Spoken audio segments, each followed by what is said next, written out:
வணக்கம். இன்னைக்கு பார்த்தீங்கன்னா என்ன துணை சீரியல் இன்னைக்கான எபிசோடு தாங்க பார்க்க போகிறோம். அதுக்கு முன்னாடி என்னோட சேனலில் சப்ஸ்கிரைப் பண்ணி வச்சுக்கோங்க. வாங்க கதைக்குள்ளே போகலாம். இப்போ பார்த்தீங்கன்னா வானதி அவங்க அப்பா மண்டபம் கிடைக்கல அப்படின்ற மாதிரி சொல்ல, அவங்க அம்மாவும் ஏன் கொஞ்சம் பாருங்க தேடி அப்படின்ற மாதிரி சொல்கிறாங்க. அதுக்கு வானதி என்ன சொல்கிறாங்கன்னா, மண்டபம் தான் கிடைக்கல, கல்யாணத்தை தள்ளி போடலான்ற மாதிரி சொல்ல, அவங்க அம்மா வந்து என்ன மறுபடியும் தள்ளி போடலாம் அப்படி இப்படின்னு பேசுகிற, இதுக்கப்புறம் நீ கல்யாணத்தை தள்ளி போடுறன்ற வேலாம் வேணாம், நீ ஒழுங்காக கல்யாணத்தை பண்ணிட்டு கிளம்புன்ற மாதிரி சொல்ல, என்ன அதுக்காகலாம் சொல்லலை, பாண்டியன் வந்து ஏதாவது பிரச்சனை பண்ணுவான் தான் சொல்கிறேன்ற மாதிரி சொல்கிறாங்க. அப்போ அவங்க அப்பா என்ன சொல்கிறாருன்னா, நான் பாண்டியன் கிட்ட பார்த்து பேசிட்டேன், அவனால் எந்த பிரச்சனையும் இங்கே வராதுன்னு அவனே சொல்லிட்டான் அப்படின்னும் போது, அப்படியா சொன்னான் அப்படின்ற மாதிரி ஒரு மாதிரி ஷாக்கிங் ஆகிடுறாங்க வானதி. இந்த பக்கம் பார்த்தீங்கன்னா நிலா என்ன பண்ணுறாங்கன்னா, சோழனை நினச்சி ஒரு மாதிரி சந்தோஷப்படுறாங்க. அவர் போய் சொன்னார் இல்லையா, அப்படி அதை நினச்சி சந்தோஷப்பட்டு அவங்க ஃப்ரெண்டு கிட்ட சொல்கிறாங்க, இந்த மாதிரி இவன் நிறைய பொய் சொல்கிறான்னு, இவனை வந்து கோவப்படுறதா இல்லை நிறைய எனக்காக பண்ணியிருக்கான்னு இவன் மேலே அன்பு காட்டுறதானே எனக்கு தெரியல அப்படின்ற மாதிரி பேசிக்கிட்டு இருக்காங்க.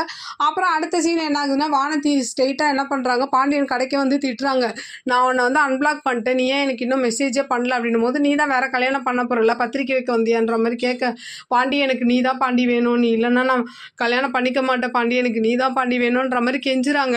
நீயே தானடி கல்யாணம் பண்ண சொன்னேன், இப்போ நீயே வந்து கெஞ்சுனா நான் என்னடி பண்ணுவேன், நீ வீட்டில் வந்து பேசுன்ற மாதிரி கையை பிடிச்சி கூட்டிகிட்டு போக, வானத்துடைய அத்தையும் மாமாவும் பார்த்துடுறாங்க. பார்த்துட்டு என்ன பண்ணுறாங்க, ஒரு வழியாக வானதி வந்து அவங்க வீட்டுக்கே கூட்டிகிட்டு போயிட்டு பேசுன்ற மாதிரி சொல்ல, அவங்க அப்பா அம்மாலாம் பார்த்துட்டு ஒரு மாதிரி அதிர்ச்சி ஆயிடுறாங்க. பாண்டியனை பார்த்து, ஏன்ப்பா நீ தான் கல்யாணத்தில் பிரச்சனை பண்ண மாட்டேன்னு இப்போ என்னப்பா இங்கே வந்து நிற்கிறேன்ற மாதிரிலாம் வானதி அவங்க அப்பா கேட்க, இவ என்ன சொல்கிறா வானதி, இந்த மாதிரி நான் பாண்டியை தவிர வேறு யாரையும் கல்யாணம் பண்ணிக்க மாட்டேன்ற மாதிரி சொல்ல, வானதி அவங்க அப்பாவும் அவங்க அம்மாவும் தலையில் அப்படியே கையை வச்சுக்கிறாங்க. அப்படி இன்னைக்கான எபிசோடு முடியுது.